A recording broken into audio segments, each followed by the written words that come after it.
Hello students, welcome to the next lecture on the assignment problem. आज के lecture में concept of the assignment problems, कुछ examples समझेंगे, होती क्या असाइनमेंट प्रॉब्लम, इसका यूज क्या है और कैसे इसका सॉल्यूशंस निकालेंगे। मेरा नाम डॉक्टर हरीश गर्ग है। बच्चों, आप मेरे चैनल को फॉलो करिए सो दैट जैसे मैं नेक्स्ट वीडियो अपलोड करूं आपके पास नोटिफिकेशन आ जाए। अभी तक हमने क्या सीखा था ट्रांसपोर्टेशन प्रॉब्लम में कि आप उसको कैसे सॉल्यूशन को ऑप्टिमाइज कर सकते हो। Now we will consider the another class known as the assignment problem, and it is one of the particular subclass of the transportation problem.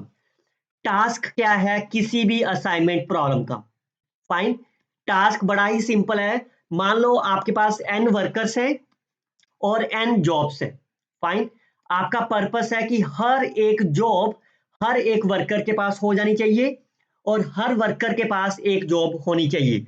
Means अगर आपके पास JI है, हर जॉब JI को करने के लिए कम से कम नहीं, एग्जैक्टली एक वर्कर होना चाहिए और हर वर्कर के पास एक जॉब होनी चाहिए। Fine. So your target is to assign each worker to one and only one job. हर वर्कर को एक ही जॉब असाइन करनी है। ऐसा नहीं करना कि W1 वर्कर है उसको J3 और J7 जॉब असाइन कर दी। ऐसा नहीं होना चाहिए।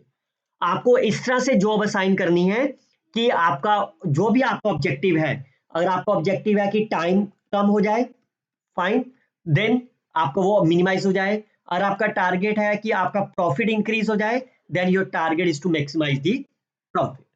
Clear? And what is the CIJ?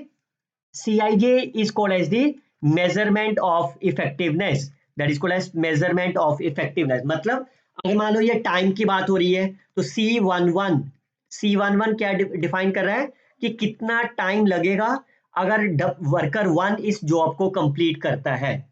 Similarly CN2 इसका मतलब वर्कर W2 NX जॉब को कंप्लीट करने के लिए कितना टाइम ले रहा है। फाइन। और आपने ट्रांसपोर्टेशन प्रॉब्लम में क्या सीखा था? ट्रांसपोर्टेशन प्रॉब्लम में भी आपकी मैट्रिक्स होती थी, but that will be M cross N। अगर मैं M और N को सेम ले लूं, फाइन, और आपका सप्लाई और डिमांड AIG एंड BIJ ये सबको 1 1 कर दूं, 1 1, फाइन, ये बैलेंस ट्रांसपोर्टेशन होगी ना आपकी। Fine. Then the transportation problem becomes my assignment problem. बहुत सारी एग्जांपल्स है आपके पास। जैसे मैंने बताया, हर पर्सन के पास एक जॉब होनी चाहिए, बट उसकी डिग्री ऑफ एफिशिएंसी अलग हो सकती है। वो इसका मतलब क्या है? जैसे देखो, J1 जॉब को कंप्लीट करने के लिए W1 कितना टाइम ले रहा है? C11। W2 कितना टाइम ले रहा है? C12। तो C11 मान लो 7 आवर्स है, C12 आपका 9 आवर्स है। तो that are changes, they are changing with respect to the efficiency of the person. बहुत सारी एग्जांपल्स हैं आपके पास। जैसे आप देख सकते हो, किसी भी मैन को किसी वर्कर को असाइन करना हो, how you can assign that driver to the different routes of the car, truck, bicycles, van and so on. अगर आप किसी भी पायलट को डिफरेंट कमर्शियल फ्लाइट्स के लिए असाइन करना है, हर फ्लाइट के लिए हर फ्लाइट के लिए एक पायलट मिल जाए, that is also the part of the assignment problem. Another is, मान लो आपके डिपार्टमेंट हेड के पास 4 पर्सन है किसी भी जॉब को कंप्लीट करने के लिए। Fine, like here what is the meaning of this 22 मान लो ये टाइम पीरियड है आपके पास। Fine, this is in my minutes. 22 minutes ले रहा है पर्सन 1 जब वो पहली जॉब को कंप्लीट करेगा। पर्सन 1 को अगर J2 जॉब असाइन करें, फाइन, तो उसको कितना टाइम ले रहा है वो? 20 मिनट्स। सिमिलरली 23 मिनट्स लेगा फोर्थ जॉब को कंप्लीट करने के लिए, एंड सो ऑन। आपका टारगेट ऐसा है कि हर एक पर्सन को हर एक जॉब असाइन हो जाए और हर एक जॉब के ऊपर एक पर्सन असाइन हो जाए, सो दैट आपका टोटल टाइम जो है वो मिनिमाइज हो जाए। फाइन। आप तो ऐसा भी कह सकते हैं ना सर कि मैं इसको ये असाइन कर दिया, मान लो J1 को P1 असाइन कर दिया, इसको इस तरह से असाइन कर दी। तो देखो, J1 P1 हर जॉब के ऊपर एक एक पर्सन असाइन हो गया, पर क्या ये कॉस्ट, टोटल कॉस्ट कितनी लगी आपकी? 20 प्लस 17 प्लस ये लगी ना आपकी cost. Clear? That is 75 minutes. क्या इससे कम टाइम में आपकी कंप्लीट हो सकती है job? That is the target of the problem. Fine. So your target is to find the best assignment जिससे आपका पर्पस जो है वो सॉल्व हो जाए। Now what is the mathematical formulation? जैसा कि मैंने बताया आपको कि आप क्या करना है, आपको हर जॉब के लिए एक असाइन करनी है। तो मैं उसका वेरिएबल ले लेता हूं xij। xij मतलब 1 अगर ith जॉब जो है वो jth वर्कर को मैंने असाइन कर दी। If ith job is assigned to the jth worker then called as a 1 otherwise 0। मान लो j1 जो मैंने वर्कर सेकंड को असाइन कर दी, फाइन, तो आपने क्या कर दिया, इसकी वैल्यू 1 होगी और बाकी सबकी वैल्यू 0। बाकी सबकी वैल्यू क्यों 0? क्योंकि एक जॉब एक ही पर्सन को असाइन होनी है। सिमिलरली अगर आपने वर्कर 2 असाइन कर दिया तो ये कॉलम वाली वैल्यू भी सारी 0, क्योंकि वर्कर भी एक ही असाइन होना है और आपका टारगेट भी यही है। Your target is to find the value of xij। कैसे आपको टारगेट करना है? सबसे पहले आपकी जो कॉस्ट है वो मिनिमाइज हो जाए। फाइंड कॉस्ट के आपकी Cij is the cost. Her cost के ऊपर आपने एक एक एलोकेशन दी है, सो the total cost will B double summation 1 from the i to n and second is from the j1 to n। आपका टारगेट है इसको मिनिमाइज करना, क्योंकि हर रो में एक ही एलोकेशन हो सकती है। इसका मतलब क्या हो गया, हर रो में i is equal to 1 to n, इसके मैक्सिमम एलोकेशन कितनी आएगी, 1, fine, and others are my 0, so that problem is also called as the 0-1 problem because xi is only 0 और 1। अब आप सबसे पहले देखिए, जब भी आपने ट्रांसपोर्टेशन प्रॉब्लम को पढ़ा था उसमें total number of the variables कितने थे, m into n. Number of the BFS कितने थे उसमें अंदर, BFS are m plus n minus 1। Non basic variable कितने थे उसमें, m माइनस 1 n माइनस 1। और जैसा कि मैंने बताया है, assignment problem is a special case of the transportation problem. जैसे आप m को n के बराबर ले लेते हो, दैट मीन्स ये जो मैट्रिक्स आपकी क्या होनी चाहिए, स्क्वायर मैट्रिक्स, फाइन। तो आपकी ट्रांसपोर्टेशन प्रॉब्लम असाइनमेंट प्रॉब्लम की तरह वर्क करेगी। तो आपके total number of the variables कितने हो जाएंगे, n square. Basic feasible solution कितने हो जाएंगे, m is equal to n, तो ये 2n minus 1। Non basic variable n minus 1 whole square.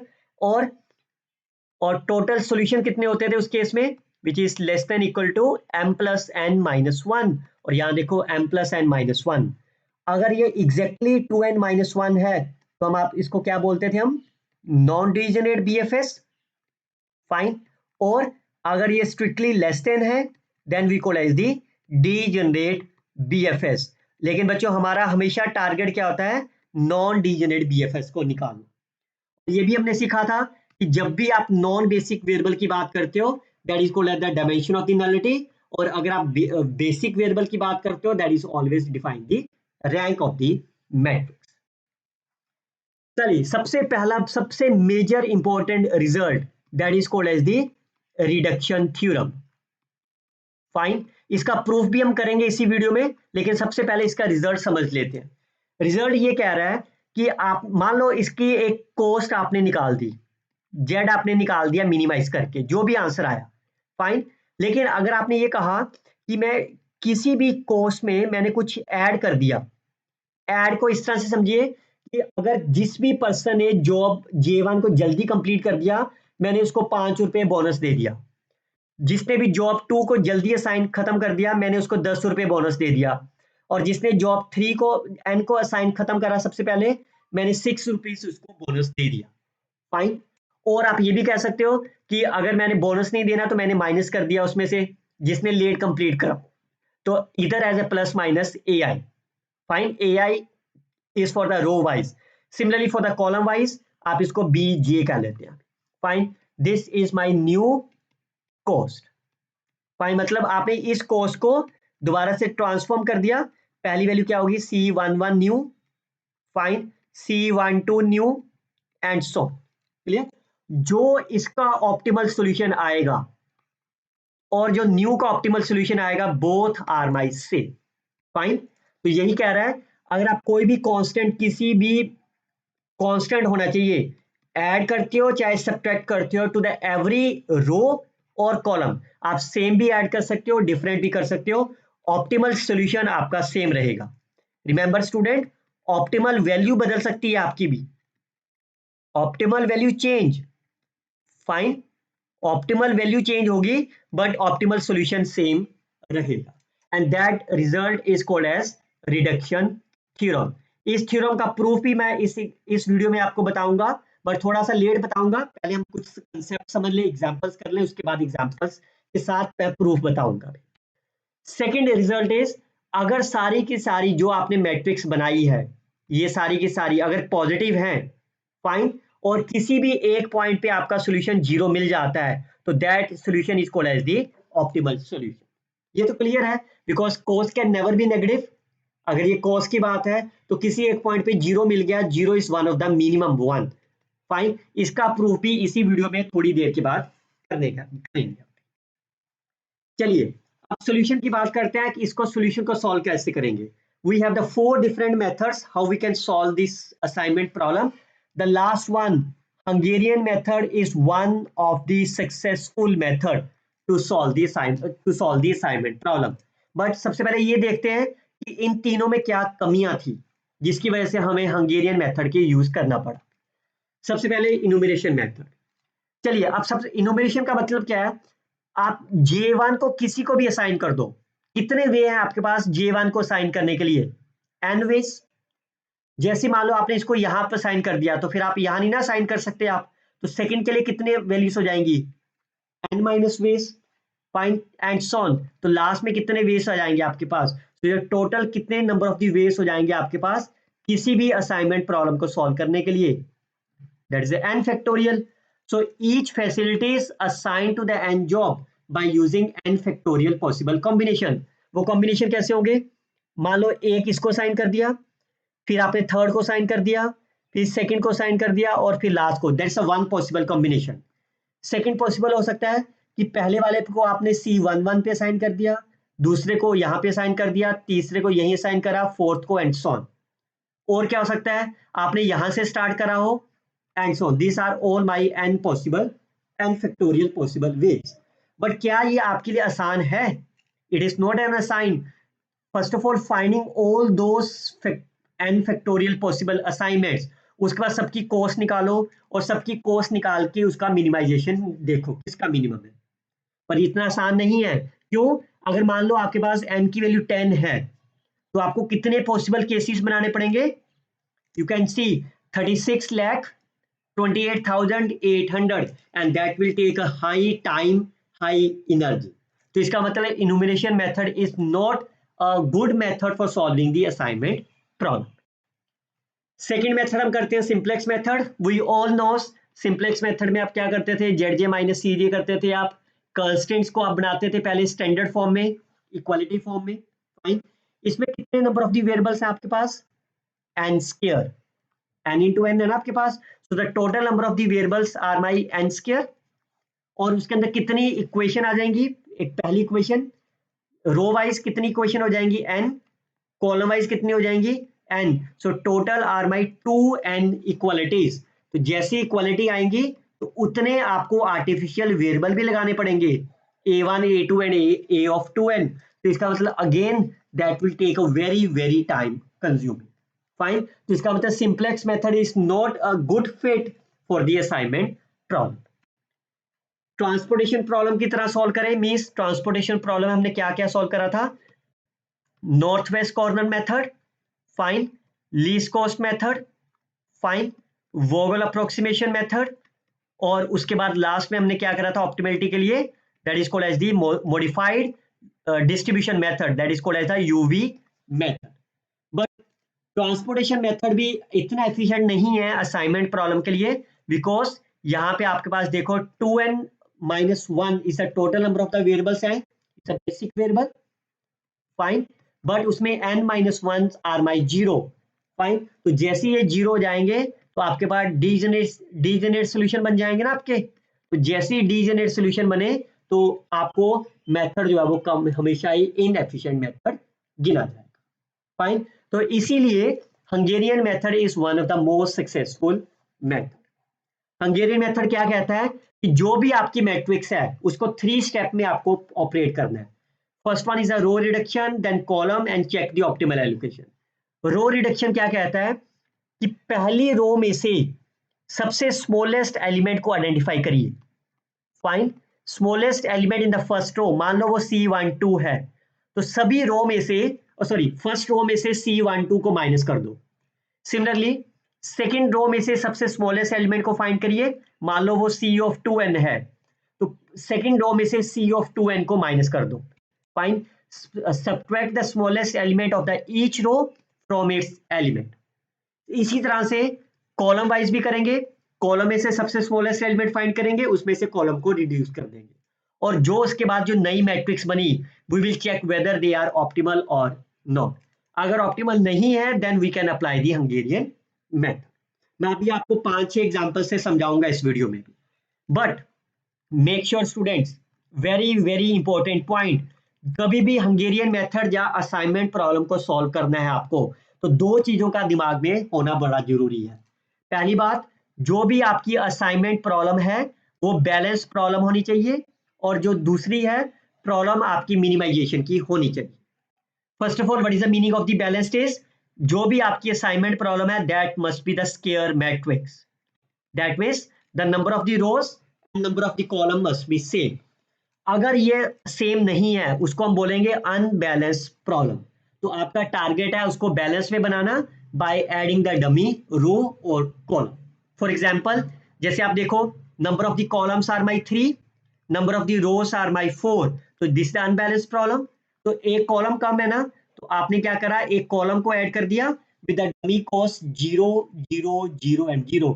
Now this problem is my balance transportation balance assignment problem. Fine, अब आप इसके ऊपर हंगेरियन मेथड अप्लाई कर सकते हो। सेकेंड चीज, अगर आपकी प्रॉब्लम जो है वो मिनिमाइजेशन की नहीं हुई, अगर आपका टारगेट ये है कि आपको असाइनमेंट प्रॉब्लम ऐसी बनानी है जिसमें प्रॉफिट को मैक्सिमाइज करना हो, तो आपको क्या करना होगा, सबसे पहले मैक्सिमाइजेशन प्रॉब्लम को कन्वर्ट करना होगा मिनिमाइजेशन प्रॉब्लम में। फाइन, और उसके बाद फिर से नॉर्मल प्रोसीजर से सॉल्व करेंगे। कैसे फाइंड करेंगे, सबसे लार्जेस्ट एंट्री फाइंड करें। जैसे ये आपकी प्रॉफिट की वैल्यू है, सबसे लार्जेस्ट एंट्री क्या है, 35, तो सभी नंबर में से आप 35 माइनस कर दो। फाइन, जैसे 35 minus 9 you can see 26, 35 minus 26 is a 9 and so on. अब ये प्रॉब्लम आपकी क्या होगी, मिनिमाइजेशन प्रॉब्लम। फाइन, अब आप फिर देख सकते हो this is my unbalanced problem, तो आपने क्या करना है, उसके बाद एक डमी कॉलम आपने ऐड कर देना है। Now it's a balance problem, अब आप हंगेरियन मेथड अप्लाई कर सकते हो। ठीक है, चलिए पहली एग्जांपल पढ़ते हैं। फाइन, सबसे पहले ये चेक कर लो क्या आपका मिनिमाइजेशन है मैक्सिमाइजेशन, इस मिनिमाइजेशन। फाइन, क्या ये बैलेंस्ड है, बैलेंस्ड है। क्या ये असाइनमेंट प्रॉब्लम है भी है कि नहीं है, आप देखो क्या कह रहा है, 4 लोग हैं आपके पास, 4 डिफरेंट जॉब को करने के लिए, each man takes to do each job. Fine, इसका मतलब हर मैन को एक ही जॉब असाइन होनी है, तो इसका मतलब सबसे पहले क्या करना होगा, आपको असाइनमेंट प्रॉब्लम बनानी होगी। फाइन, वो बैलेंस्ड है, तो आपको क्या करना है, सबसे पहले रो रिडक्शन करनी है। फाइन, क्या बताया था, पहली रो में से सबसे स्मॉलेस्ट एलिमेंट क्या है, 12। फाइन, तो आपको क्या करना है, दिस इज माई 1 2 3 4, मैं एक रो का करके दिखा देता हूं। फाइन, तो क्या करो, 12 पूरी रो फर्स्ट रो में से माइनस कर दो, 0 8 9 एंड 3। सेकेंड रो का सबसे स्मॉलेस्ट एलिमेंट क्या है, 9, तो 9 सबसे माइनस कर दो, 9 that is my 24 0 22। Third row का सबसे स्मॉलेस्ट एलिमेंट 21, so 21 माइनस कर दो, you will get these are the elements. clear, this number is my 23, sorry 21 minus करेंगे ना, इट्स 23। क्लियर, अब सेम चीज हम कॉलम के लिए करेंगे, दैट्स अ कॉलम रिडक्शन। पहले कॉलम से सबसे स्मॉलेस्ट एलिमेंट 0, तो 0 माइनस करेंगे सेम ही रह जाएगा, इसमें से 0 4 माइनस कर दो, that will be my 12, that is my 20, this number is my 14। यहां तो 0 ही है और यहां 0 ही। Fine, clear. अब जैसी रो एंड कॉलम असाइन हो गया, आप ध्यान से सुनिए, पहली रो में जाइए, अगर तो आपको एक जीरो सिंगल जीरो मिलता है उसको असाइन कर दो, आप कर दिया, एक जीरो होना चाहिए, अगर मान लो यहां भी जीरो होता ना तो इसको स्किप कर देते आप, जैसे आपने असाइन कर दिया, कॉलम में अगर कोई जीरो है तो उसको क्रॉस कर देंगे, यहां तो नहीं है। सेकंड रो में चलो एक जीरो मिल गया, उसको असाइन कर दो, कॉलम में कोई जीरो है नहीं है, यहाँ पे 2 जीरो है, स्किप कर दो आप, 2 जीरो है ना, आपको छोड़ दो। फोर्थ रो में जाइए, 1 जीरो मिला, फाइन। और जैसे ही रो में असाइन करा, कॉलम वाली वैल्यू से आपको कैंसिल कर देनी है। क्यों कर देनी है? बिकॉज फोर्थ मैन असाइन कर दिया ना आपने, तो ये वाला असाइन तो कभी होगा नहीं। रो वाइज खत्म हो गया, आप कॉलम वाइज चले जाओ, यहाँ तो साइन हो गया, यहाँ सिंगल जीरो है, कॉलम में असाइन कर दिया आपने, और रो की वैल्यू कैंसिल कर दो, रो में कोई जीरो नहीं है। आप देख सकते हो क्या हर रो में एक एक बॉक्स एलिमेंट हो गया? यस हो गया। इसका मतलब जॉब 1 किसको असाइन कर दिया आपने? मैन 1 को। जॉब 2 किसको असाइन कर दिया आपने? मैन 3 को। जॉब 3 किसको असाइन कर दिया आपने? मैन 2 को। और जॉब 4 किसको असाइन कर दिया आपने? मैन 4 को। Fine, these are the allocations. तो आपने एलोकेशन एनालाइज कर दी। और कितनी कॉस्ट है? जॉब 1 आपको फर्स्ट को साइन करी थी, कॉस्ट इज माई 12। जॉब 2 आपने करी थी थर्ड को साइन, दैट इज माई 9। इसकी आपने सेकंड को साइन करी थी, और इसकी फोर्थ को। You will get the total cost will be my 60 hours. so that means you needed 60 hour. इससे कम समय नहीं लगेगा इस प्रॉब्लम को सॉल्व करने के लिए। क्लियर? सेकंड प्रॉब्लम कर दिया। सेकंड प्रॉब्लम पहले स्टेटमेंट पढ़ लो, क्या ये आपकी असाइनमेंट प्रॉब्लम की है भी है कि नहीं है। The department head has the 4 task to be performed and 3 subordinates have the different efficiency estimating times. ये देखिए लास्ट लाइन क्या कह रहा है? 1 टू द ईच मैन। ठीक है, तो असाइनमेंट होगी ना। और ये प्रॉब्लम क्या है? मिनिमाइजेशन की है। क्या ये बैलेंस प्रॉब्लम है? This is my unbalance problem. तो जैसे ही अनबैलेंस प्रॉब्लम है, तो पहले आपको एक डमी कॉलम ऐड कर दो, जिसकी वैल्यू क्या होगी आपकी? 0 0 0। अब आप रो रिडक्शन करते हैं, हंगेरियन मेथड लगाएंगे ना हम, आप इसमें रो रिडक्शन करते हैं। सबसे smallest element in the first row 0, same ही रह जाएगा। सेकंड में भी 0 है, सेम रह जाएगा। तो रो रिडक्शन की तो जरूरत ही नहीं पड़ी आपको। कॉलम रिडक्शन करते हैं। फर्स्ट कॉलम में सबसे स्मॉलेस्ट एलिमेंट 9, तो इसमें से माइनस कर दो 0 4, 9 माइनस करेंगे 26, 9 माइनस करेंगे। सेकंड कॉलम में से सबसे स्मॉलेस्ट एलिमेंट 20, तो ये हो गया 6 7 0 10। थर्ड कॉलम में सबसे स्मॉलेस्ट एलिमेंट 6, तो 9 0 9 14। और फोर्थ कॉलम में आपके पास 0 0 0। क्लियर? नाउ अब आप एलोकेशन असाइन करते हैं। पहले में 2 जीरो है ना, छोड़ दो। सेकंड कॉलम रो में भी 2 जीरो है, छोड़ दो। थर्ड में भी 2 जीरो है, छोड़ दो। फोर्थ में 1 जीरो मिली आपको। जैसे ही 1 जीरो मिली, कॉलम कैंसिल कर दो। रो में असाइन करा ना, तो कॉलम वाली वैल्यू से आपने कैंसिल कर दी। फाइन, रो खत्म होगी। अब कॉलम वाइज चलते हैं। पहले कॉलम में 1 जीरो है, फाइन, और रो वाली वैल्यूज कैंसिल कर दो। सेकेंड कॉलम में 1 वैल्यूज है, फाइन, रो वाली वैल्यू कैंसिल कर दो। और थर्ड में 1 कॉलम है। तो आप क्या हर रो में एक एक बॉक्स बन गया आपका? यस, हर रो के अंदर एक बॉक्स बन गया। तो इसका मतलब पहला जॉब किसको असाइन हुई आपने? 1 is assign to the A, 2 is assign to the C, 3 is assign to the B, और 4th is assign to the D. लेकिन डी तो आपका डमी था ना,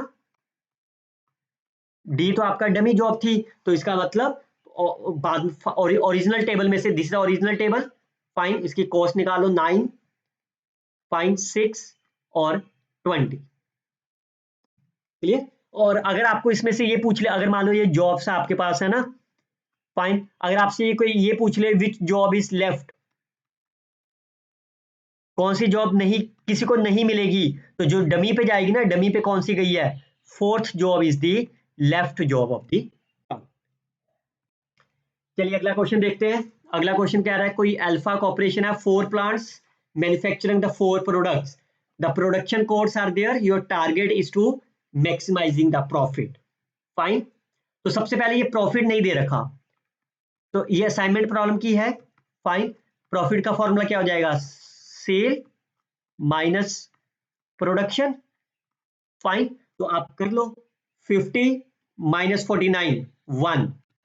फाइन, तो ये 1 हो गया। Second 68 minus 68। फाइन, इस तरह से आप बाकी कंप्लीट मैट्रिक्स कर सकते हो। क्योंकि ये प्रॉफिट की है, आपका टारगेट क्या है, इसको मिनिमाइज में कन्वर्ट करना। सबसे लार्जेस्ट एलिमेंट क्या है इस पूरी मैट्रिक्स में, 8, तो you can subtract 8 from the each element. तो पहला नंबर क्या हो गया 7, then 0, then 4, then 7 and so. Clear. अब ये प्रॉब्लम मिनिमाइजेशन होगी, ये बैलेंस भी है, फाइन। अब आप क्या करेंगे, रो रिड्यूस करेंगे आप। Clear, row reduction. पहली रो का सबसे स्मॉलेस्ट एलिमेंट 0, तो माइनस करेंगे 0 रह गया। अगली का 1 है तो ये नंबर 2 बन गया, 0, 1 एंड 2। सिमिलरली थर्ड रो का 3 है, सेकंड फोर्थ रो का 2 है, जैसे ही माइनस करा आपने ये कॉलम। अब आप इसके बाद कॉलम रिडक्शन कर दीजिए, सबसे स्मॉलेस्ट एलिमेंट 2 मिलेगा इसमें, 0, 0, 1, इसमें तो 0 मिल गया, इधर भी मिल गया, इधर से 2 माइनस करें सबसे, फाइन, 5, 0, 1, 1। अब आप असाइन करने की कोशिश करते हैं, फर्स्ट रो में एक 0 मिल गया, असाइन कर दो, कॉलम कैंसल। अगर आप रो वाइज असाइन करोगे तो सारी कॉलम वैल्यू कैंसिल हो जाएंगी, और कॉलम वाइज असाइन करोगे तो रो की सारी वैल्यूज कैंसिल हो जाएंगी। चलिए इसमें 2 जीरो से छोड़ दो, इसमें 1 0 मिला आपको, जैसे रो में मिला कॉलम कैंसिल कर दो सारा। अब इसमें 1 0 मिल गया आपको, कॉलम कैंसिल कर दो। अब कॉलम वाइज चलेंगे तो लास्ट कॉलम में सिंगल वैल्यू मिली तो आपकी साइन। अब आप देख सकते हो हर रो में सिंगल सिंगल एलिमेंट्स आपको मिल गया, इसका मतलब that is my optimal cost. तो आपका P1 से A2 पर असाइन करा आपने, P1 is assigned to the A2, P2 is assigned to the A4, और आपका टारगेट क्या है, प्रॉफिट। तो ये पूरी मैट्रिक्स ना प्रॉफिट की, P1 A2 पे 8, P2 A4 पे 5, P3 A1 पे 3 एंड P4 A3 पे दैट इज a 6। तो टोटल कॉस्ट इज 22, बिकॉज ये थाउजेंड्स में है, that is called as a 22,000 is the cost. Fine. अब हम चलते हैं मेन रिजल्ट पे। अगर आपने अभी देखा हो, मैंने क्या बताया आपको कि आप कुछ भी आप हर में से माइनस कर रहे हो ना कुछ, फाइन, तो यही तो ये थ्योरम कह रही है। और आप कोई भी टर्म ऐड करते हो चाहे सब्ट्रैक्ट करते हो, ऑप्टिमल सॉल्यूशन सेम रहेगा, ऑप्टिमल वैल्यू चेंज हो सकती है आपके पास, फाइन। तो मान लो z is the optimal cost, z is the cost of the assignment problem. आपने एक कुछ भी ऐड और सब्ट्रैक्ट करा हो, उसकी नई कॉस्ट आपके पास आ गई Cij, कुछ भी plus minus Ai plus minus Bj करो, फाइन। तो न्यू कॉस्ट कितनी आ जाएगी, z ऑफ न्यू कर लेते हैं, डबल समेशन Dij Xij। तो यहाँ पे मैं कॉस्ट की वैल्यू फिल कर दे रहा हूं, Cij plus minus Ai, summation खोल देते हैं डबल, सो Cij Xij plus minus double summation Ai Xij plus double summation, fine. ये वैल्यू क्या होगी आपकी ओरिजिनल कॉस्ट, ये समेशन आपका आई के साथ है, फाइन, प्लस माइनस आई वाली वैल्यू मैं बाहर रख दे रहा हूं, Ai, फाइन, और ये बाकी वैल्यूज Xij, इसको J के साथ है तो इंटरचेंज कर दे रहा हूं, J को बाहर लिख दे रहा हूं, Bj, और I को अंदर दे जा रहा हूं, लिख सकता हूं ना इसे मैं, fine. Now you can see what is the value of this case, what is the value of, according to the mathematical formulation of the assignment problem, these two values are my 1, क्योंकि ज्यादा से ज्यादा एक ही allocation possible है, तो ये value क्या बन गई, z plus minus summation of ai plus minus summation of bij। और आप देख भी सकते हो ये जो दोनों वैल्यू आपने ऐड करी है, फाइन, और माइनस करी है, दीज आर माई इंडिपेंडेंट, किससे, independent of the Xij, fine. इसका मतलब z ऑफ न्यू उतना ही होगा जितना z होगा, पर उसकी वैल्यू जो है वो चेंज हो सकती है, fine. Optimal solution remain the same but optimal value change, fine. Value तो चेंज हो जाएगी ना, प्लस और माइनस है आपके पास, जितना आप ऐड करोगे जितना आप माइनस करोगे। चलिए सेकंड रिजल्ट इज, ये कह रहा है कि अगर आपके सारे Cij पॉजिटिव हैं, मतलब जो आपने मैट्रिक्स लिया है वो सारे के सारे पॉजिटिव हैं, और किसी एक पॉइंट पे आपको ये z की वैल्यू बन गई ना, z की वैल्यू 0 मिल जाए, तो वो वही इंडिविजुअल ही आपका सॉल्यूशन होगा। ये क्लियर ही है, क्यों, क्योंकि अगर सारे के सारे वैल्यू पॉजिटिव हैं तो z की वैल्यू भी पॉजिटिव होगी, और ग्रेटर देन इक्वल टू 0 क्या मतलब है, इसकी मिनिमम वैल्यू कितनी आएगी, मिनिमम 0 है, और वही एक पॉइंट पे आपको क्या कह रहा है कि मिनिमम एग्जिस्ट करता है उसका, तो therefore that solution is called as the optimal solution. Clear? तो ये तो बच्चे वो एग्जांपल्स हो गई सारी जिसमें आपको असाइनमेंट पहली बार में मिल जाए। मान लो आपको कोई, ये 3x3 की प्रॉब्लम ले लेता हूं, मान लो, फाइन, आपके पास कुछ ऐसी प्रॉब्लम्स हैं 4 3 2 0 10 फाइन 0 0 3।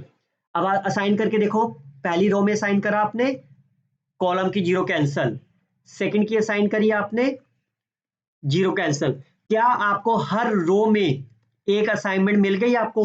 नहीं, देखो थर्ड में आपको मिली नहीं ना असाइनमेंट कोई भी, इसका मतलब this is my not optimal, fine. और जब ये ऑप्टिमल नहीं है, then we can apply another method called as a Hungarian method, fine. तो इसको और डिटेल में करेंगे, that is called as a next lecture. तब तक आप इस वीडियो पे कमेंट करके बताइए क्या आपको हिंदी में मजा आ रहा है कि can I convert it to the English language, fine. So I hope you can share this video with your friends, like and comment on the videos. Best of luck students, happy learning.